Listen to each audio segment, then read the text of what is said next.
Tidbits from TNT, Friday morning, the 1st of November 2024. Listen to the full version on the official dinarreport.com website and become our supporter on Patreon. TNT. Tishwash, the CEO of the Iraq Stock Exchange, has been relieved of his post. The Iraq Stock Exchange announced on Thursday the dismissal of the market's CEO, Taha Ahmed Abdul Salam, from his position. The market said in a statement, seen by Al-Iqtisad News, that the market's CEO, Taha Ahmed Abdul Salam, was dismissed from his position today, Thursday. It added that the head of the Securities Commission, Faisal Al-Himas, was also chosen to replace Abdul Salam.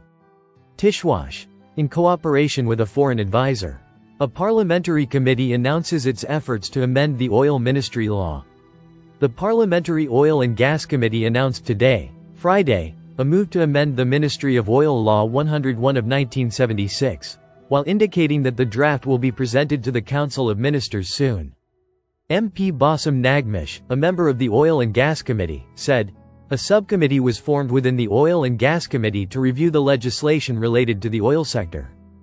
And it was called the Oil Legislation Committee. He explained that the committee is working to review several laws, with the aim of amending them to suit the current requirements of the oil sector.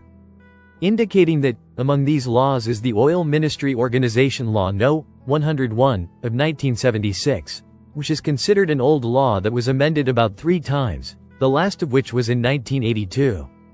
He added that, the ministry witnessed many technological and administrative developments during the period after 2003. As the work of the oil ministry expanded and formations multiplied, in addition to the creation of some formations. He pointed out that, the draft to amend the law is still in the preparation phase, and cooperation is being done with a foreign consultant contracted with the ministry to provide his comments. And then the draft will be submitted to the Council of Ministers and to the advisors, and then to the State Council, in order to study the extent of its consistency with the legal system in the country. He continued. After that, the draft will return to the Council of Ministers and then to House of Representatives to complete legislative procedures. Tishwash. Al-Sudani congratulates Al-Mashadani. We renew the legal and constitutional commitment to support the oversight role of the House of Representatives. Prime Minister Mohammed Shia al-Sudani congratulated Mahmoud al-Mashadani on his election as Speaker of Parliament today, Thursday. Al-Sudani said in a tweet on the X platform, I extend my congratulations to Mahmoud al-Mashadani on the occasion of his election as Speaker of the House of Representatives. I also congratulate the members of the Council and all national political forces for their decision on this important constitutional entitlement.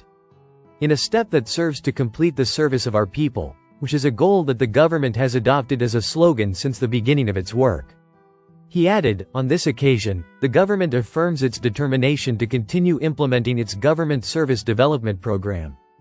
In full cooperation with the constitutional authorities, foremost of which is the Legislative and Oversight Authority, represented by the House of Representatives.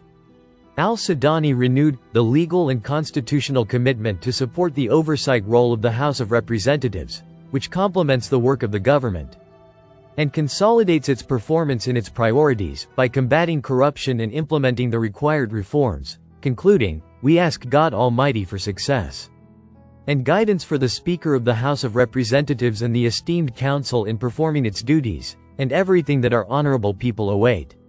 Tishwash. Al-Sudani's advisor identifies 3 priorities for the Iraqi economy.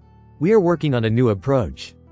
The Prime Minister's representative, technical advisor and head of the Sovereign Loans Initiative, Mohammed Sahib al-Duraji, confirmed today, Thursday, that the private sector is a fundamental pillar in the government's new economic plan, while pointing to the government's efforts to reduce the transfer of hard currency and support national projects. Al-Duraji said in a speech during the first Iraqi Economic Forum that the Iraqi government has begun taking real steps to support the Iraqi economy, as it has changed the philosophy of the economy that suffered from a lack of clarity in the economic vision for more than 20 years. He pointed out that, the government is working on a new approach that considers the private sector a fundamental pillar and seeks to integrate its outputs into the national product. Noting that, the government provides special support to the investment and business environment sectors. as it seeks to separate direct investment and provide an appropriate environment for the private sector to participate in projects. The government also encourages partnerships with foreign companies to demonstrate developments in the customs and tax system, such as unifying taxes and customs tariffs across regions, and exempting foreign companies from some special taxes. He pointed out that Iraq has begun to guarantee the private sector before international financial institutions through the Sovereign Guarantees Initiative, and has moved towards establishing an international market for carbon bonds to support project financing.